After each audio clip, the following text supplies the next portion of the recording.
somebody who self-identifies as a cat in a school. There's an article in the Times today saying that somebody who does this. Was it in the Times? No, it's in the Telegraph. Somebody who does this is going to take an awful lot out of a lesson, because people are going to spend the entire lesson talking about whoever it is over there meowing at the teacher.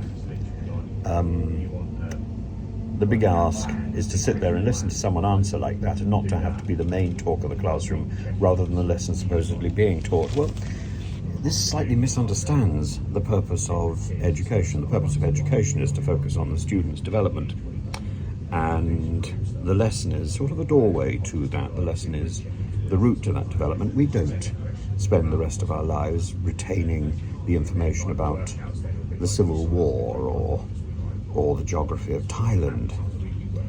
We retain the methodology, and that's what we're learning.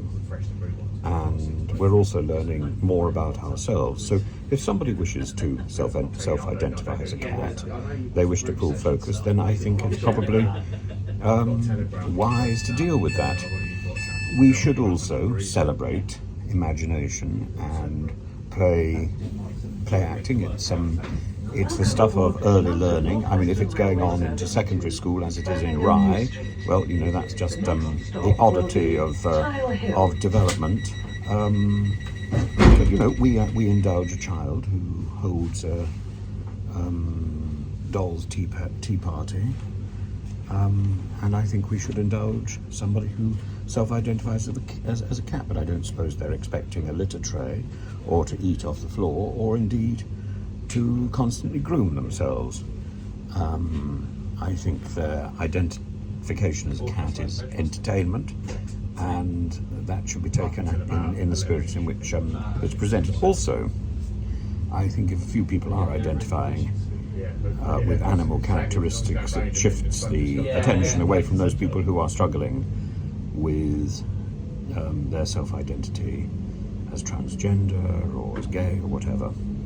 And that can only be a positive, but a little charm, a little focus, and a little less obsession with subject, rather the real focus of teaching, as the great Vygotsky, who taught and lectured at my university, and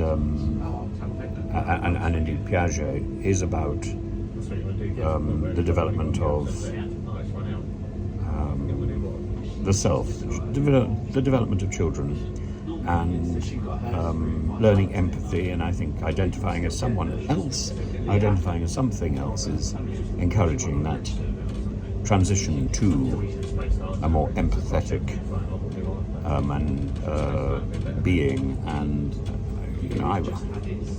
I've spent many years studying my cats, and I think it would be wonderful to identify as a cat. And certainly my older cat, who sadly has died, I think she identified as human. I'm not sure my younger cat, Bay, identifies as anything other than Bay, but that's another matter.